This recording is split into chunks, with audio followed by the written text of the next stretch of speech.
Outro verbo modal é o will. A gente já viu o will na nossa aula de futuro, né? Ele é o verbo que expressa, né? Que dá a ideia de futuro. Então, né? Se eu digo I will do the homework tomorrow, né? Vou fazer minha tarefa amanhã, é o will que vai dar essa expressão de futuro.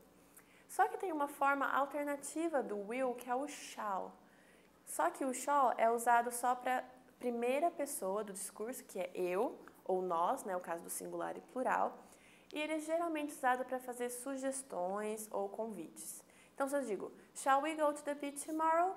Né, como se eu dissesse, vamos na praia amanhã? Né, estou te convidando. Ou, que tal a gente ir na praia amanhã? Né, fazendo uma sugestão. Então, o shall é usado nesse sentido, de convite e sugestão, só que só pode ser usado com we ou I. E também dá um tom mais formal para a frase, né? O mais comum é a gente falar let's go, né? Vamos, né? Let's go to the beach, ao invés de usar o shall no lugar. Então, o nosso próximo verbo modal é o would. Would a gente vai ver que tem uma relação com will, mas primeiro a gente vai destacar o uso mais comum do would, que é dar um tom polido para as perguntas. Então, se eu quero falar, por exemplo, você me passa o sal? Eu poderia só falar, tipo, pass me the salt, tipo, me passa. Só que se eu quiser ser um pouco mais educado, eu posso usar o would e dizer would you pass me the salt, please? Né? Então, você me passaria o sal? O would, né, não tem um significado sozinho. Ele se forma junto com outro verbo. Então, pass é passar. Would pass é passaria. Você me passaria o sal? Né? Então, por exemplo, se eu não tivesse de dieta, I would eat chocolate. Eu comeria chocolate. Então, eat, comer. Would eat, comeria. O would é esse iria, vamos dizer, essa hipótese, né? Eu imagino que aconteceria assim. Eu queria chamar a atenção só para o would like. Would like é gostar, would like, então, gostaria. Só que na maioria das vezes, quando a gente fala would like, o sentido do verbo muda um pouco, né? Porque like é gostar. Só que quando eu falo eu gostaria, na verdade, eu estou falando alguma coisa que eu quero, não alguma coisa que eu gosto. Né? Vamos ver os exemplos. Would you like something to drink? Né? Você quer alguma coisa para beber? Percebe, né? Eu não falo você gosta de alguma coisa para beber, né? Você gostaria. O sentido de gostaria, na verdade, é querer. Né? Quando eu digo, o último exemplo que eu dei do would eat, eu comeria, quando eu acrescento would, o sentido do verbo ainda é comer. Só que quando eu acrescento would no like, o sentido do verbo então muda para want, que é querer. Ou I would like to talk to you, né? Eu gostaria de falar com você. Na verdade, o que eu quero dizer é que eu quero falar com você. I want to talk to you, né? Então, a gente tem as frases com o would e como seria com o want, né? Porque eu tenho esse sentido alterado. O would também pode funcionar como passado do will. Como eu digo, né? O will e o would têm uma certa relação, né? Essa relação só acontece em orações condicionais, ou seja, quando uma coisa depende da outra. Então, o nosso exemplo é I would tell you if I knew. Né? Se eu soubesse, eu te diria. Né? A gente está imaginando né, que eu te contaria só perante essa condição, se eu soubesse. Né? Se eu fosse imaginar a frase, né, eu vou te contar, I will tell you. Esse é o futuro. Né? Se eu usar o would, é como se fosse o passado, né? Eu te contaria, eu te diria. I would tell you if I knew. Okay. O próximo uso do would é para expressar uma ação que é habitual no passado. Então, se eu digo, when I was a child, I would play video games every day. Então, quando eu era criança, eu jogava videogames todo dia. Então, era uma ação habitual, né, eu fazia isso todo dia, fazia parte da minha rotina. Então, ao invés de falar, tipo, I played, lembra que o passado é formado, né, com um ed? Em vez de eu jogava, eu uso would play. Porque se eu coloco só o passado simples, tipo, played, é como se eu me referisse só a um ponto do passado. Quando eu uso would play, eu me refiro a uma coisa que era hábito, alguma coisa que eu fiz várias vezes, não só uma vez. Então, nesse sentido de expressar uma ação habitual no passado, o would pode ter um sinônimo, que é o used to. Então, ao invés de falar, né, when I was a child, I would play video games every day, eu posso usar o used to no lugar. E ficaria, when I was a child, I used to play video games every day. Ou I used to watch TV all day. Né? Eu assistia TV o dia todo, era meu hábito. Okay? Então, would e used to são sinônimos nesse sentido de ação repetida, hábito no passado. Okay. Então, lembra que lá no começo eu falei que os verbos modais têm diferentes significados e diferentes usos. Foi o que a gente acabou de ver, né? Que cada um pode ser pedido, pode ser possibilidade e assim por diante. Mas também comentei que os verbos modais podem expressar diferentes níveis de uma mesma ideia, né? Pode ocorrer, então, uma gradação no nível, né, de certeza ou de educação e assim por diante. Então, a gente vai dar uma olhadinha nisso agora. Vamos falar um pouco sobre a gradação de formalidade, né, no tom polido da frase. Então, todos aqueles modais que podem ser usados em pedidos ou em perguntas, eles têm, né, vamos dizer, um nível de polidez, um nível de formalidade diferente. Então, se eu tenho uma frase como, posso pegar emprestada a sua caneta? Se eu usar o may, a gente viu que o may é mais formal do que o could, e o could é mais formal do que o can. Então, os três podem ser usados, mas se eu quiser ser o mais formal possível, eu vou usar may. Se eu quiser um tom mediano, o melhor modal é o could. Se eu conhecer a pessoa e não tiver problema e meu tom for informal, o can é melhor. Can I borrow a pen? Posso pegar emprestado sua caneta? Sem problemas. Ok. A gente também pode usar would, could ou can, né? No caso, né? O primeiro era tipo, eu posso fazer alguma coisa? No nosso exemplo B, você pode fazer alguma coisa por mim? E aí os usos também podem variar um pouco. Então, se eu digo, would you close the window? O would é a forma, né, é uma forma mais formal, mais educada de te pedir isso, que na verdade é o mesmo nível do could. Se eu peço, could you close the window, né, você pode fechar a janela para mim? Ele tem, né, o mesmo nível de educação do que o would. Mas, se a gente comparar ele com o can é o mais informal. Se eu te peço, can you close the window? Você pode fechar a janela? Eu tenho um nível, né, um tom nessa frase, nesse discurso, mais informal. Então, seria, né, would igual o could, nesse caso, né, de eu pedir para você fazer uma coisa para mim, e o can, assim como no exemplo anterior, é o mais informal. Okay. Agora, juntando todos aqueles modais que podem servir como possibilidade ou probabilidade, a gente também tem uma escala, né, qual deles indica maior probabilidade e qual deles indica a menor.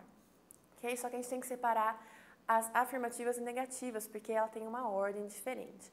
Então, começando pelas frases afirmativas, né? Se eu quero afirmar alguma coisa, né? Dizer que aquilo tem probabilidade de acontecer.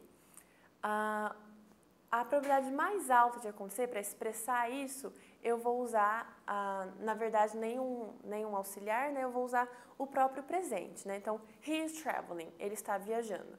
Isso é certeza, né? Então, eu uso o presente para demonstrar isso. Agora, se eu quiser expressar, né, a possibilidade de ele estar viajando, mas a possibilidade mais alta seria o must.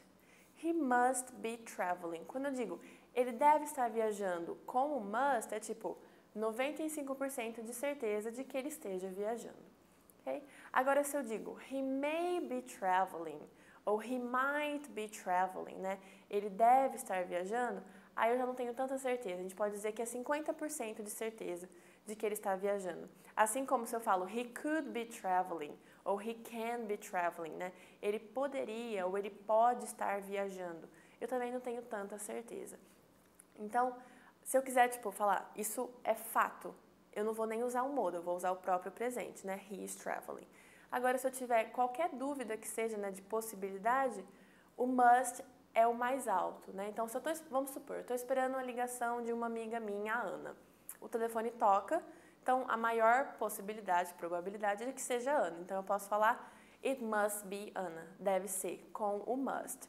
Agora, se eu sou simplesmente em casa, esperando nenhuma ligação, e o telefone toca, eu posso, né, pensar, it can be Ana. Tipo, pode ser a Ana, ela disse que talvez me ligaria. Né? A probabilidade já é bem mais baixa, certo? Só que a situação se inverte quando eu tenho frases negativas, ok? Se eu digo, né, she isn't hungry, ela não está com fome, isso é um fato, né? Então, 100% de certeza, o verbo está no presente.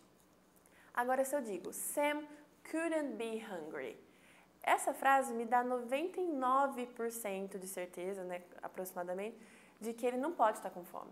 Lembra que o could, né, é a, vamos supor, capacidade, habilidade. Então, ele acabou de almoçar, passa 2 minutos, he couldn't be hungry again, né? Ele não tem a capacidade de estar com fome de novo, não é possível.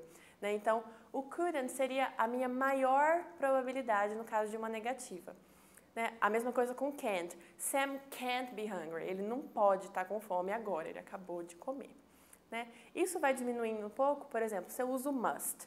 Sam must not be hungry. Né? Ele não deve estar com fome. O must já é um pouco menos de certeza de que ele não esteja com fome. Pouquinho mesmo, coisa tipo, antes eu tinha 99, agora é 95. Mas é menos do que o could e o can.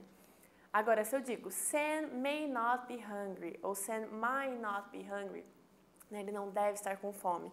Mas usando o may e o might, aí a minha certeza já vai lá para metade, já não tenho tanta certeza de que ele esteja com fome assim. Né, então, você viu que a gente tem uma pequena inversão. Né? Na afirmativa, o must é o mais forte, vamos dizer assim. Né? E na negativa, o couldn't ou o can são os mais fortes, porque eles indicam alguma coisa que não pode acontecer, não tem, né, a possibilidade disso acontecer, certo? Agora, se eu for pensar no futuro, a mesma possibilidade ou probabilidade, mas projetando para o futuro, eu teria, né, usando o will. A gente viu que o will é, né, a expressão de futuro. Se eu digo, Kim will do well on the test, a Kim vai, né, vai conseguir, vai se dar bem na prova. Isso é certeza, usando o will, futuro. Agora, se eu quiser, né, mostrar que eu não tenho tanta certeza assim que ela vai ir bem na prova, eu posso dizer, Kim should do well on the test. Né? Ela deve ir bem. Eu mostro que eu não tenho assim tanta certeza. Agora, se eu uso may, might ou could, né, que nem nos exemplos, Kim may do well on the test, Kim might do well on the test, ou Kim could do well on the test, eu estou simplesmente palpitando, né? Vamos dizer, tentando adivinhar se ela pode ir bem ou não, né? Então, Kim could do well on the test, né? Eu acho que ela tem capacidade, então ela poderia ir bem na prova. Né? Na verdade, eu não estou expressando nem certeza, eu estou dando um palpite. Certo? Então, eu trouxe um exercício, na verdade, um pouco mais antigo, da PUC-Rio, é de 2008. Vamos dizer que esse exercício é muito raro de cair hoje em dia, porque é um exercício bem sistemático, perguntando sobre, né, significados dos modals, mas eu trouxe só para a gente, né, dar uma olhada no funcionamento das frases.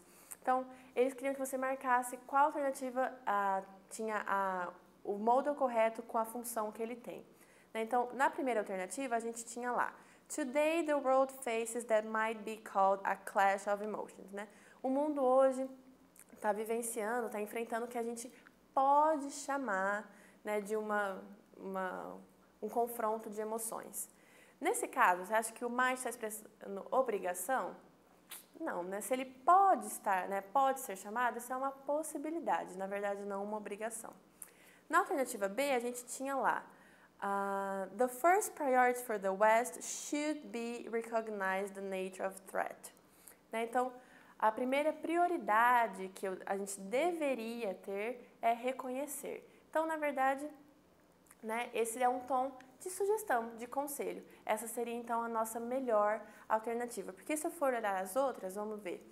Na C, eu teria It was a war and the West can lose. É uma guerra, né, e o lado oeste pode perder. Isso não é uma permissão, isso é uma probabilidade de acontecer. E na última a gente tinha But he must find a solution to the Palestinian problem first. Né, mas ele tem que achar uma solução. Isso não é uma habilidade, isso é uma obrigação. Né? Então, a melhor mesmo seria o should, que tem um tom de conselho ou de sugestão nessa frase. Então, perceba que a gente tem que ler muito cuidadosamente para ver qual que é o contexto, porque a gente viu que cada auxiliar, né, cada verbo modal tem diferentes usos. Então, não seria um erro olhar, tipo, might, obrigação, e sem ler a frase deduzir se aquilo está certo ou errado, porque a gente sabe que eles mudam de sentido. Né? Então, cuidado para não olhar para o modal e já falar, isso é obrigação, isso é possibilidade, porque a gente tem que ler para ver qual que é a situação. E aí, por último, eu trouxe um exercício da Unicamp, em 2014, que é mais provável como vocês vão encontrar o uso dos modals, que é em meio de textos e, né, sendo articulado com outras ideias. Então, a gente tem um texto sobre o perigo que as baratas representam para a saúde e por que elas devem ser eliminadas. Eu trouxe só um trechinho para vocês, que era onde a gente achava alguns verbos modais e também o que auxiliava na hora da resposta. Então, depois de ler o texto, as perguntas eram: qual o objetivo do texto e por que atingir esse objetivo é importante? E na B, descreva e justifique o procedimento recomendado para solucionar esse problema. Então, se a gente começa a ler, a gente vê lá: cockroaches are a health hazard and should be eliminated from your home. Então, as baratas são um perigo para a saúde e elas should be eliminated. Então, elas devem ser eliminadas. A gente viu que should, na maioria das vezes, é um conselho. Só que se eu estou te advertindo que elas são um perigo para a saúde, o tom, então, na verdade, não deve ser um conselho. A gente está falando de uma obrigação. O objetivo do texto é informar para as pessoas que elas devem eliminar as baratas. Lembra que a gente viu que o should pode ser usado nesse sentido de obrigação, mas se eu não quero ser tão imponente e usar o must, o should tem um tom mais educado. Então, na verdade, o texto não está ali para te dar um conselho, ele está ali para te falar o que você deve fazer. E o procedimento, se a gente olhar um pouquinho mais no final do parágrafo, a gente tem: you can make your home an unlikely target by fixing leak pipes and dripping faucets. Então, ali, você pode livrar a sua casa das baratas. Poder é uma possibilidade. Se você fizer isso, a sua casa pode estar livre. Então, o procedimento era consertar vazamentos de cano e torneiras que ficam pingando. Mas isso estava ali no texto, e o can poderia te indicar qual que era a possibilidade, qual que era o caminho para eliminar essas baratas. Então, a gente vê, a pergunta não é exatamente sobre o modal, assim como a gente viu no da PUC-Rio, mas o modal te indica mais ou menos o caminho por onde andar para poder responder. Certo? Essa foi a nossa aula sobre modal. Se você tiver alguma questão, é só enviar a sua dúvida. Continuem ligados no canal e até a próxima.